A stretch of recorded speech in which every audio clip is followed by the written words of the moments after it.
요사이 제 설교가 짧아지고 있다는 사실을 감지하고 계십니까? 처음 듣는 소리인데요. 1부 예배도 5분 짧아졌습니다. 2부 예배는 어떻게 될지 모르겠습니다. 제가 카페에서 책 한 권을 만났는데 그 책 이름이 독재자의 자녀들은 어떻게 살았을까? 독재자의 자녀들. 여러분도 한 번쯤은 생각해봤던 제목일 거예요. 그 책 첫머리에 소개되는 사람이 누구냐면 소련 스탈린의 소련의 그 독재자, 우리 한 2천만 명을 죽이거나 귀양 보냈다고 하는 이 스탈린에 대한 소개가 나옵니다. 자녀가 셋이더구만요. 첫째는 아들인데 2차 대전 중에 전기 철선으로 이렇게 경계를 그어놨거든요. 전기가 가는데 만약에 그 전기 철선에 무단으로 접근을 하면 경비병들이 총을 쏴서 죽입니다. 왜냐하면 불순한 의도가 있다는 것을 알기 때문에. 그런데 이 첫째 아들은 2차 대전 전선에서 전기 철선에 접근하다가 총에 맞아 죽었어요. 이것은 스스로 선택한 자살이라고 해석을 하더구만요. 둘째는 딸이에요. 딸은 그 아빠 스탈린이라는 엄청난 소련을 쥐고 세계의 절반을 다스리는 엄청난 지도자 아닙니까? 그 아빠의 그늘을 벗어나려고 몸부림을 치면서 사실 스탈린이 이 딸을 굉장히 사랑했다고 해요. 그런데 이 딸은 아빠의 정체를 알고 나서 유대인 2명, 인도인 남 1명, 이 세 남자를 바꿔가면서 동거를 혹은 결혼을 하면서 살았어요. 그러다가 마음에 안 맞으니까 미국으로 망명을 했어요. 적국이죠. 그러다가 영국 갔다가 다시 자기 고향 소련으로 들어갔다가 또 뭐가 마음에 안 맞았는지 미국으로 다시 갔어요. 여러분 같은 이해가 됩니까? 그러니까 세계 곳곳을 전전긍긍하면서 마치 아버지의 낯을 좀 피해보려고 하듯이 도망 다니듯이 그렇게 살다가 지난 2011년 죽었습니다. 세 번째는 아들입니다. 근데 장교, 육군 장교로 아버지의 빛을 봐서 장군이 되었습니다. 준장, 소장으로 되었는데 간첩죄로 누명을 씌웠는지 모르지만 어쨌든 8년 동안이나 복역을 하다가 41살에 일찍 죽고 맙니다. 자, 세 자녀가 그 큰 아버지 밑에서 어쩌면 잘 자랄 수도 있었을 터인데 그렇지 못하고 다 비명횡사를 하고 맙니다. 산이 높으면 골이 깊다라는 말이 있잖아요. 그렇듯이 이 세 자녀들은 아빠의 높은 산 밑에 가려진 그늘 속에서 허덕이다가 비참한 인생을 살게 된 것입니다. 그런데 다른 가문을 또 소개하면 그 가문을 소개한 책이 뭐냐면 자본가의 탄생이라는 책입니다. 요사이 출판이 돼서 상당히 많이 읽히고 있는 책으로 알고 있습니다. 종교개혁 시대에 제가 한번 이야기한 적이 있어요. 종교개혁 시대에 마르틴 루터가 종교개혁 17년에 일으키고 하고 그 다음 해에 죽었던 것을 저는 그렇게 기억합니다. 푸거라는 사람이에요. 푸거 가문인데 동상이 이렇게 되어 있습니다. 한번 볼까요? 동상? 이렇게 되어 있어요. 푸거 가문 동상입니다. 이 저서 가문에 정재계 로마 교황청까지 휘어잡는 강력한 금력, 자금력을 가지게 됐어요. 원래는 직물장사, 우리로 말하면 포목장사를 하던 사람인데 왕을 도와줬어요. 신성로마 제국 황제로 군림하려고 하는 그 왕을 도와주면서 그 대신 돈을 다시 되돌려받는 게 아니라 광산 채굴권을 얻어냅니다. 그래서 당시 구리라는 금속이 많이 이제 쓰임을 받았다고 하는데 구리 광산을 얻어내 가지고 돈을 엄청나게 모았어요. 그래서 한때는 유럽 생산량의 3분의 1을 차지할 만큼 엄청난 힘을 가진 가문으로 푸거 가문이 등극을 합니다. 많이 돈을 모았잖아요. 그리고 그 돈 펑펑 쓰고 다니는 게 아니라 유럽 최초, 세계 최초의 사회복지 시설을 짓습니다. 한번 사진 한번 볼까요? 저거예요. 요 하얀 이쪽에가 출입구인데 그 안에 사진도 하나 좀 보여주세요. 저렇게 돼 있어요. 안에 가면 호젓하죠. 저기에 가난한 자, 빈자들을 위한 조그마한 아파트처럼 이렇게 집을 지어 놓았습니다. 직접 가보니까 우리 교회 팀들 지난 여름에 한번 갔다 왔거든요. 참 아늑하고 따뜻한 장면이었습니다. 한 가문은 저렇게 융성해서 가난한 자들을 위해서 봉사를 하는가 하면 어떤 가문은 강력한 통치를 가졌지만 다 자녀들이 비명 행사를 한단 말이죠. 이 두 책을 통해서 우리는 가문이 어떻게 흥하고 망하는지를 볼 수가 있습니다. 그런데 문제는 우리들입니다. 여러분과 저도 지금 가문을 세우는 자로 서 있잖아요. 그렇죠? 어미고 아비잖아요. 자식들 어떻게 길러내야 되잖아요. 뿐만 아니라 우리는 여길 보세요. 성도, 공동체, 교회, 지역, 문화, 열방, 우리는 세울 것이 너무나 많아요. 많은 것을 세워야 하는 세우는 자, 건설자로 서 있습니다. 자, 그렇다면 어떻게 될까요? 50주년을 새롭게 맞이하면서 앞으로 50년을 어떻게 세워야 할까? 이것도 과제 중에 하나잖아요. 그래서 제가 먼저 피해야 될 것 3가지, 세우는 자로 피해야 될 것 3가지를 말씀드리려고 합니다. 같이 한번 볼까요? 시작. 방해하는 몇 가지 요소예요? 자, 3가지 중에 첫 번째는 이것입니다. 이걸 피해야 돼요. 입 조심하라라는 것입니다. 왜냐하면 내부 욕심은 무엇을 통해서 나오니까? 입을 통해서 나오니까. 3절 말씀이 미련한 자는 교만하여 입으로 무엇을 자청한다? 매를 자청해. 입으로 매를 자청해. 그리고 지혜로운 자의 입술은 자기를 무엇한다? 보존한다. 매를 자청해가지고 상처를 받는 것과 자기를 보존하는 것과 천냥지차죠. 말 한마디로 천냥빚을 갚는다고 했듯이 말이죠. 이렇게 전혀 다른, 입이라는 것은 전혀 다른 결과를 낳을 수도 있다는 사실입니다.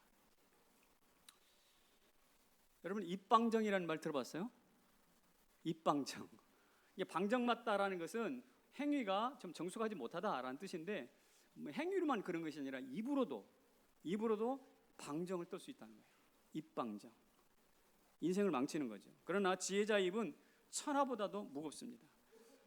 남을 칭찬하는 데는 아낌없이 칭찬하지만 남을 비난하고 허무는 데는 어떻게 해요? 바위돌처럼 무겁습니다. 해서는 안 될 말은 무덤까지 가져가는 결기가 있어요. 그러나 예배와 찬양에는 항상 열려 있습니다. 이게 바로 우리가 입을 조심해야 되는 이유이거든요. 그래서 저는 이렇게 생각합니다. 인생은 입으로 지어지는 거예요. 인생은 무엇으로 지어요? 입으로 지어요. 동창회를 갔습니다. 근데 동창회에서 교사를 하는 사람이 이렇게 말해요. 요즘 학생들 정말 버릇이 없어. 싸가지가 없어. 가르치려고 하는 욕구가 생긴다니까. 이거 때려치우든지 해야 될까 봐. 뭐 이런 식의 푸념을 했습니다. 의사는 요즘 내 아내 아주 엉망이야. 내가 실망 많이 했어. 나 결혼 잘못했나 봐. 이런 생각을 합니다. 기업을 운영하는 사장은 뭐라고 하는? 왜 이렇게 월급날이 자주 오는 거야? 월급날이 너무 빨리 와. 월급날이 오면 나 문 닫고 들어 숨어버리고 싶어. 이 기업을 운영하신 분들의 정서입니다. 회사 고위 간부는 이렇게 말했어요. 요즘 업무 때문에 술을 많이 마셨더니 간에 탈이 났나 봐. 이거 건강이 영 엉망이야? 이런 생각들을 서로 나누었습니다. 그로부터 수년 후 결과가 어떻게 됐을까요? 교사는 해고당합니다. 의사는 이혼을 했고 사장은 파산을 하고 회사 간부는 간암 선고를 받고 말았습니다. 무슨 이야기입니까? 입술로 인생을 짓는다는 이야기예요. 그래서 내 속에 있는 쓴뿌리, 이 썩은 냄새들이 올라오지 않도록 입조심을 하지 않으면 내 주변의 사람들이 다 달아나 버리죠. 우리 성도들, 우리 입만 열면 기도하는 기도 있어요. 주여, 마귀 앞에, 세상 앞에 무릎 꿇지 않는 7천의 성도를 주시옵소서. 기도하시죠? 우리 교회 10대 기도 제목이 있어요. 그대로 될 줄로 믿습니다. 그대로 됩니다. 100만 원 11조 1000명, 1000만 원 11조 100명 주여 주시옵소서. 그대로 될 줄로 믿습니다. 이 기도를 땅에 놓지 마시기를 바랍니다. 왜냐하면 인생이, 입술이 인생을 짓기 때문이죠. 두 번째 조심할 것은 무엇이냐면 이겁니다. 길 조심이에요. 오늘 본문에 보면 길이란 말이 나오고 본문 잠언 전체에 길이란 말이 참 많이 나옵니다. 8절에도 읽어볼까요? 8절에 시작. 지혜는 자기의 길을 아는 것이라. 자, 뭘 아는 게 지혜라고요? 길, 내가 어떤 길을 걸어가야 될지를 아는 게 지혜라고 그랬어요. 길을 아는 게 지혜입니다. 두 번째 12절. 어떤 길은 사람이 보기에 필경은 사망의 길이나 그렇거든. 어떤 길은 사람 보기에 바르게 보이지만 필경은 사망의 길이다. 길에 대한 이야기입니다. 제가 볼 때 인생은 길에서 나그네라고 그러잖아요. 그래서 나그네이기 때문에 길에서 낳고 길에서 성장하고 그 다음에 길에서 죽습니다. 길을 떠나서 살 수는 없어요. 그래서 사단은 우리가 길의 인생인 것을 알고 엉뚱한 길, 나쁜 길, 어그러진 길로 인도하려고 하죠. 그래서 우리는 길을 대단히 조심해서 가야 합니다. 그렇지 않으면 시간 낭비, 돈 낭비, 인생 낭비가 찾아오죠. 그 정도가 아니라 필경은 무슨 길? 사망의 길로 갈 수밖에 없습니다. 제가 여러분이 자주 이야기하지만 대학 입시 보는 날 새벽 연탄가스를 마셨다고 그랬잖아요. 맞아요? 연탄가스를 마셨는데 그때 고등학교 때니까 새벽 기도를 참석을 하고 도시락 2개를 가지고 이른 아침에 학교 갔다가 돌아올 때는 교회 들렸다가 집에 오고 이런 생활을 했어요. 참 잘했죠? 참 잘했죠? 그럼에도 불구하고 시험 보기 전날 연탄가스를 마셨어. 꿀따구가 났죠. 어떻게 하나님의 나라를 이렇게 물 먹이는 거냐, 가스를 먹일 수가 있는가? 그래가지고 제가 속이 상해서 하나님께 저항해가지고 에이 이런 하나님 안 믿어 그러고 엉뚱한 길로 가버렸다면 제가 오늘 여기 있을까 없을까요? 어떻게 잘 알아요? 없어요. 사실 없어요. 맞는 말이에요. 제 인생이 엉뚱한 길을 갔다면 아마 저 생긴 것으로 봐서 반반하게 생겼으니까 제가 할 수 있는 일이라고 하는 것은 뭐냐 사기치는 것밖에 없을 것 같아요. 사기꾼의 전형일 것 같다라는 느낌이 있어요. 제 생각해 보니까 인생 망쳤을 겁니다. 그렇지만 특이하게 감사하게도 그 초라한 백수였지만 교회를 떠나지 않았어요. 그때 마침 예배당을 건축하고 있었는데 밤에는 시멘트나 뭐 건축 자재들이 있잖아요. 그때는 가난한 때니까 도둑놈들이 와서 그 다 가져가 버리거든. 그거 야방을 섰다고 제가 야방 섬에서 못 가져가게. 이 야방 섬에서 교회를 떠나지 않았어요. 그러다가 교회를 짓고 군대에 갔다가 고등학교 2학년 때 하나님께 내가 목사가 되겠습니다가 헌신했던 그 비전을 다시 회복하고 지금 오늘 여기 있어요. 참 잘했죠. 내일이 아니니까 모르겠다고요? 참 잘했죠. 근데 그 이유는 무엇이냐면 내가 걸어가야 될 길을 떠나지 않았기 때문에 가능한 일이거든. 길이 이만큼 중요해요. 그런데 말입니다. 길 조심 중에 최고의 길 조심은 뭐냐면 신호등 잘 거치는 것처럼 하나님께 가까이 하는 것이 최고의 길 조심이에요. 한번 읽어봅시다. 시편인데요. 73편 시작. 하나님께 가까이 함이 내게 복이라. 왜? 하나님께 가까이 가면 곁길 가지 않거든. 그분이 길이시니까. 여호와는 나의 목자시니 내게 부족함이 없으리로다. 예수님의 목자, 예수님 우리의 목자시니까 그 길에 숨겨진 함정들을 다 어떻게 해요? 보호해 주시잖아요. 우리 모두 인생에 길에서 태어나서 길에서 자라다가 길에서 죽는데 우리 길 조심할 수 있기를 바랍니다. 그래야 세우는 자가 되는 거예요. 세 번째는요, 이거 조심해야 되는 거예요. 죄야. 죄 조심. 사단은 무엇을 놔요? 덫을 놓는데 죄의 덫을 놓습니다. 죄 짓게 만드는 거죠. 9절 말씀에 이런 말씀이 있습니다. 같이 읽습니다. 시작. 미련한 자는 죄를 심상히 여겨도 정직한 자 중에는 은혜가 있느니라. 미련한 자는 죄를 심상히 여긴다. 심상히 여긴다는 것은 우습게 여긴다 그런 뜻이거든요.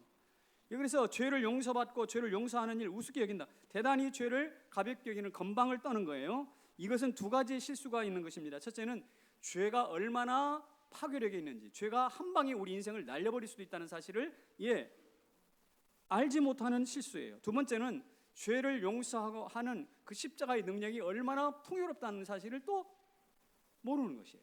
이게 실수 두 가지입니다. 이 실수가 간단한 실수가 아닙니다. 엄청난 실수예요. 이 대표적인 사람이 누군가 하면 롯이에요. 롯.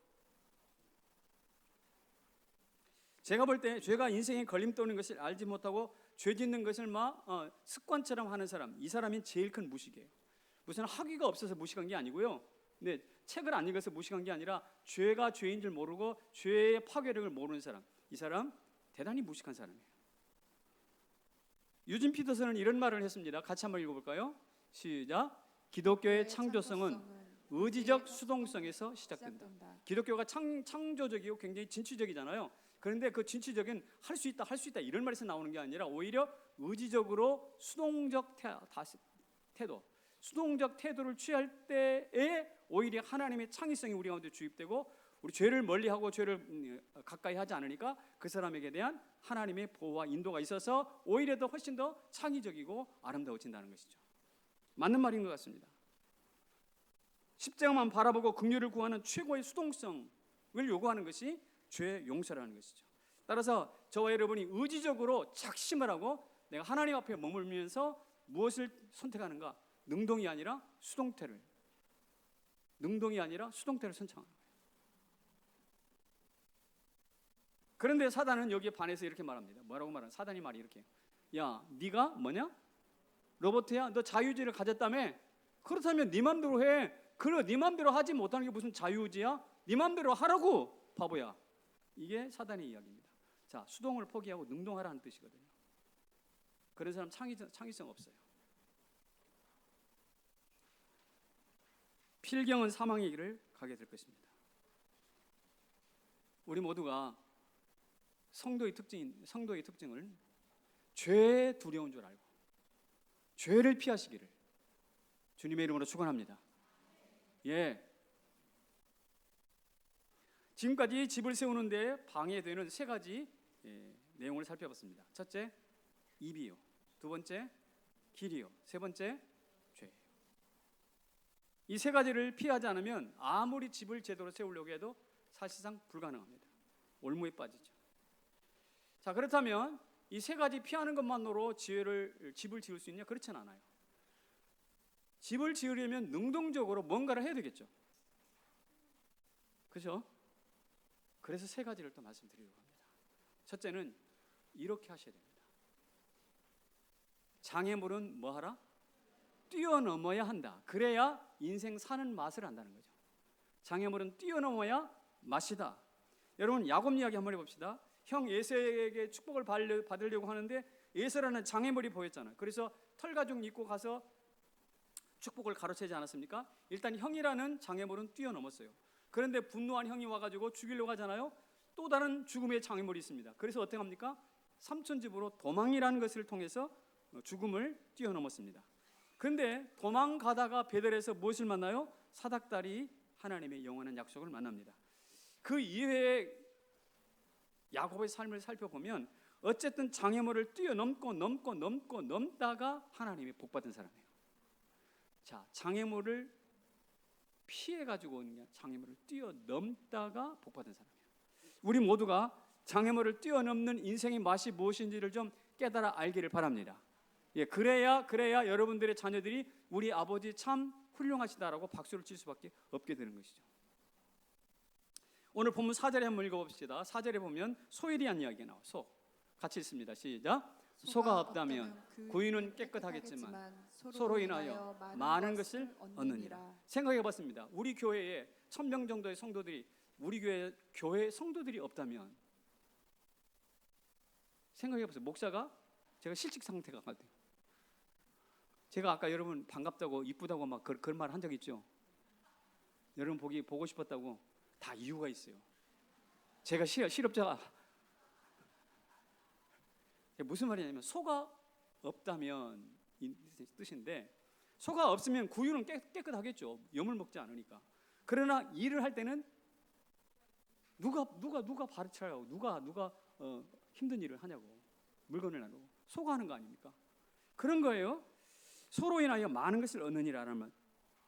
이것은 구유가 더러워지는 것이 싫어서 소를 키우지 않는다면 일은 하나도 이루어지는 게 없고 이것을 일컬어서 소탐 대실.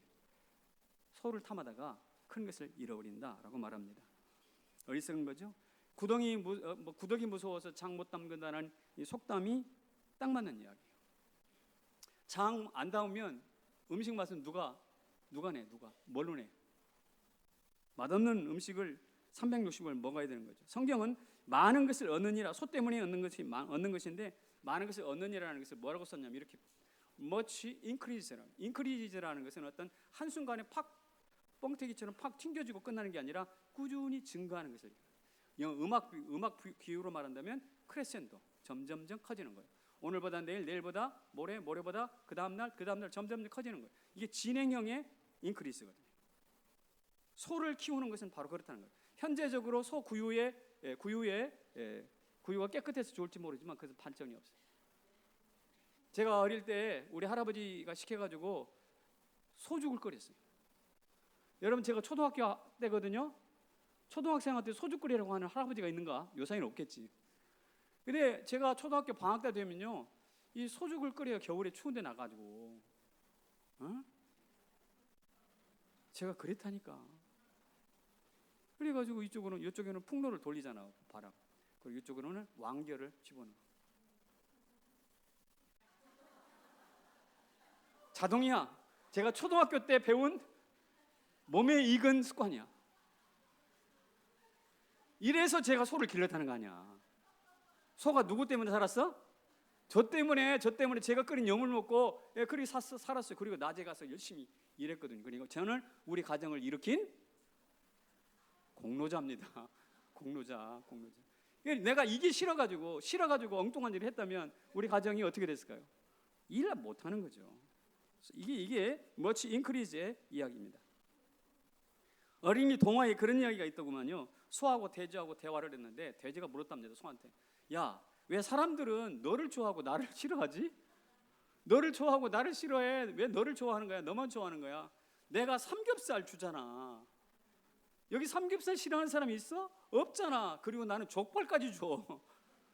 마지막 족발까지 주고 있는데 왜 나를 싫어하는 거야? 그래요. 소가 하는 말. 맞아, 네가 족발까지 주는 건 맞는데 그것은 죽고 난 후에 주는 거야, 아니야. 근데 나는 살아있을 때 땅 갈지, 물건 옮기지, 맷돌 갈지, 나는 살아서도 하거든. 그래서 나를 좋아하는 거야. 이 소의 진정한 가치입니다. 이런 소를 어떻게 싫다고 발로 차버리면 인생을 차버리는 것이고, much increase라는 것은 기대할 수가 없다는 뜻이죠. 이게 집 짓는 자가 가지고 있는 중요한 요소입니다. 한번 물어봅시다. 교회 시끄러워야 될까요? 절간처럼 조용해야 됩니까? 시끄러워야 돼. 좀 교회 와서 그랬다고 쌈박질하는 뜻은 아니야. 시끄럽게 찬양하고 예배하고 기도하고 그러면 그 교회는 생명력이 있어요. 교회는 절간이 아닙니다. 절간처럼 조용하면 그 교회는 희망이 없어요. 교회가 시끄러워야 되는 이유는 생명이 충만한 곳이니까 그래요. 교회는 무덤이 아니잖아요. 무덤에 무슨 소망이 있겠습니까? 교회는 시장바닥처럼 시끄러워야 돼요. 왜냐? 살아있는 자의 땅이기 때문에. 예를 들면 이런 거예요. 저 출입문 보세요. 출입문이 10년이 가도 20년이 가도 고장이 안 나. 저거 잘 만들어서 그런 게 아니라 사람들이 별로 출입하지 않기 때문에 그런 거예요. 그렇다면 그 교회는 부흥하는 교회예요? 쇠퇴하는 교회예요? 쇠퇴하는 교회지. 저는 저 문이 부서졌으면 좋겠어. 하도 많이 들라는 그래서. 이게 바로 소 기르기 싫어가지고 가난을 자처하는 것이나 저 문 떨어진다고 왜 이렇게 고장이 잘 나? 이렇게 생각하면 안 되거든. 고장이 이거 성도들이 많이 들락거려서 고장난 건데 내가 1000번이라도 고칠게. 얼마든지 드나들라고 그래. 이렇게 생각하는 사람이 바로 소를 키우는 사람이에요.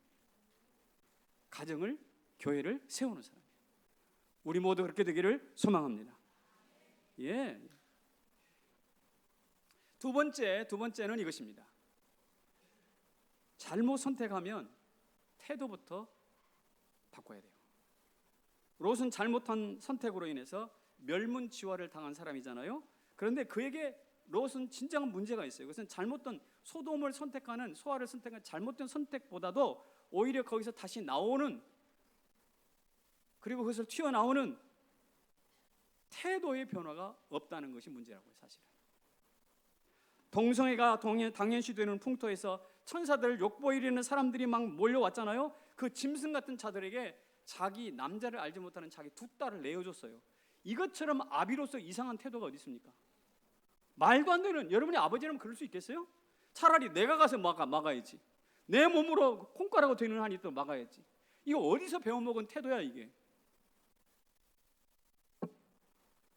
그런 태도를 누가 배웠어요? 딸들이 배워가지고 아버지 술 먹이고 동침해서 모압과 암몬을 낳잖아요. 그러므로 잘못 선택한 것이 문제지만 그것보다 더 문제는요, 그것을 바꾸지 않는 태도라는 거예요. 잘못 선택, 태도 바꾸면 고쳐져요. 그러나 좋은 선택도 태도가 어그러지면 무너지는 거예요. 그렇잖아요? 그래서 16절에 이런 말씀이 있네요. 같이 읽어봅시다. 시작. 지혜로운 자는 두려워하여 악을 떠나나 어리석은 자는 방자하여 스스로 믿느니라. 여기 악을 두려워한다라는 말이 있는데 굉장히 좋은 태도입니다. 죄를 멀리하는 것이랑 같잖아요. 그런데 반면에 어떻게 해요? 어리석은 자, 방자하여 스스로 믿는다. 아, 내가 누군데 뭐 이런 거예요. 방자하고 내가 누군데. 이거 나쁜 태도입니다. 롯은 악을 지가 앞서서 나가면 이런 제안을 하면 악이 물러갈 줄 알았나 봐. 스스로 믿었나 봐. 그래서 협상하려고 나갔다가 실패하잖아요. 이 롯의 모습입니다. 그래서 한번 읽어봅시다. 시작. 선택의 실패보다 태도의 악함이 더 나쁜 거예요. 여러분, 내가 잘못 선택했는가 이걸 따지기 전에 내가 지금 제대로 된 태도를 가지고 있는가 이거 점검하셔야 됩니다. 이를테면 집을 짓는데 나무로 지을지 벽돌로 지을지 선택할 수 있잖아요. 뭐든지 선택할 수 있어요. 나무로 지어도 튼튼하게 지을 수가 있습니다. 그렇잖아요. 선택의 문제예요. 그러나 태도, 이것은 안 되는 거예요. 이것은 100% 무너져요.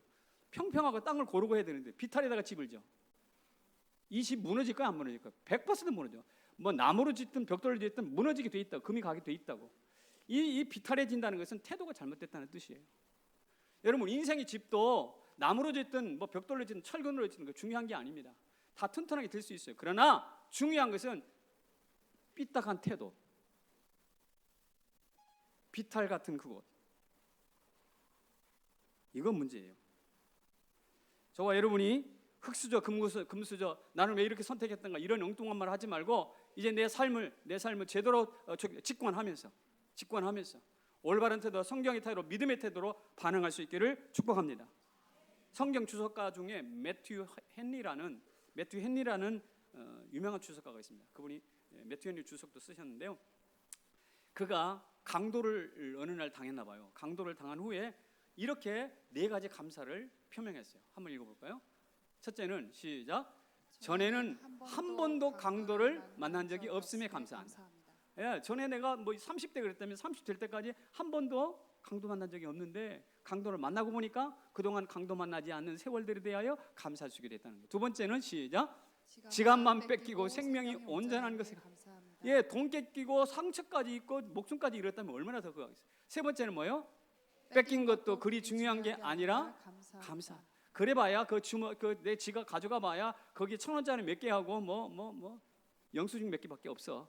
그 감사한 거죠. 마지막 4번째 시작. 내가 강도가 아니라 강도 당한 사람이라서 감사합니다. 예, 내가 남의 것을 빼앗는 인생이었다면 얼마나 이거 참 불행한 것입니까? 그러나 차라리 강도 당하고 말지, 이런 뜻이죠.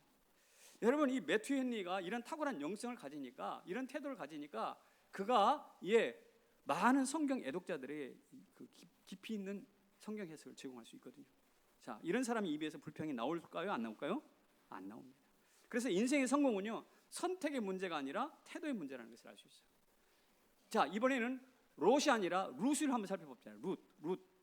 시어머니 나오미가 남편과 자식들 데리고 모압으로 내려가 가지고 말이죠, 엉뚱한 일을 저지르잖아요. 그래서 폐가 망신해서 가정이 몰락하지 않았습니까? 그럴 때 룻이 그 가문을 다시 바꿔놓습니다.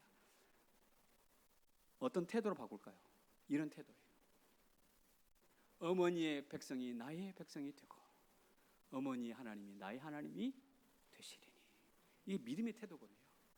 이 인생을 대하는 이 태도 때문에 그 몰락했던 가문이 다시 일어서게 되는 거거든요.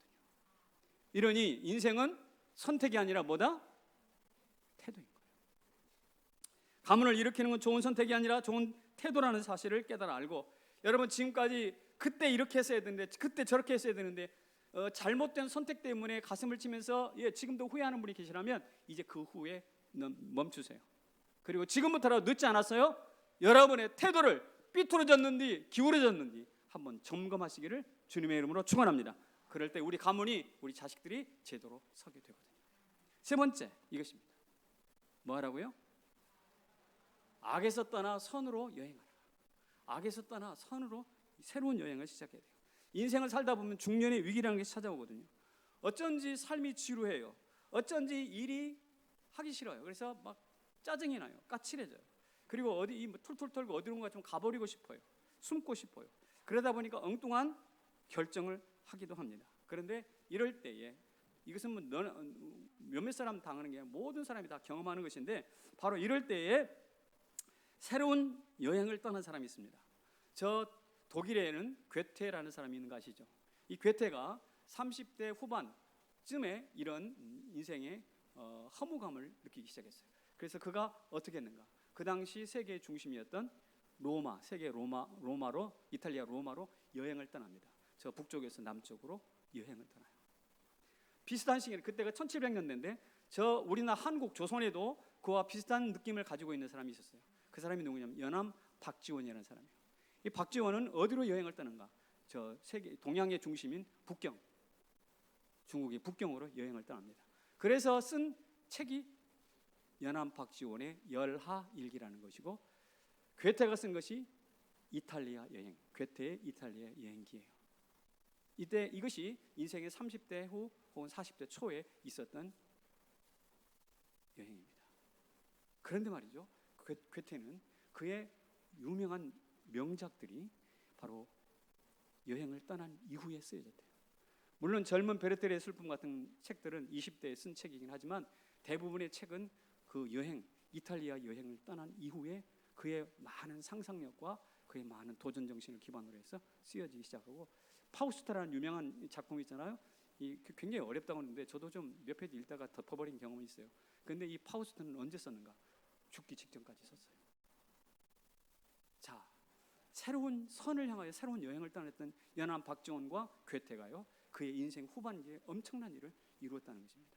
그러므로 여러분, 지금까지 뭐 악이다 어쩌다, 악이 눈에 보입니까? 잘못된 게 눈에 보입니까? 등 돌아섰어요. 돌아서시고 하나님의 선을 향하여, 하나님의 축복과 은혜를 향하여 새로운 여행을 출발할 수 있기를 주님의 이름으로 축원합니다. 여러분, 교회에 옮기는 사람들이 가끔 있는데 저는 교회에 옮길 수밖에 없는 상황을 충분히 이해합니다. 그러나 내 자신이 잘못되고 내 자신이 삐뚤어져 있는데 교회 옮긴다고 그 사람이 그 교회 다른 교회 가서 제대로 설 수 있을 까요? 그렇지 않아요. 우리가 대단히 오해하고 있는 부분이에요.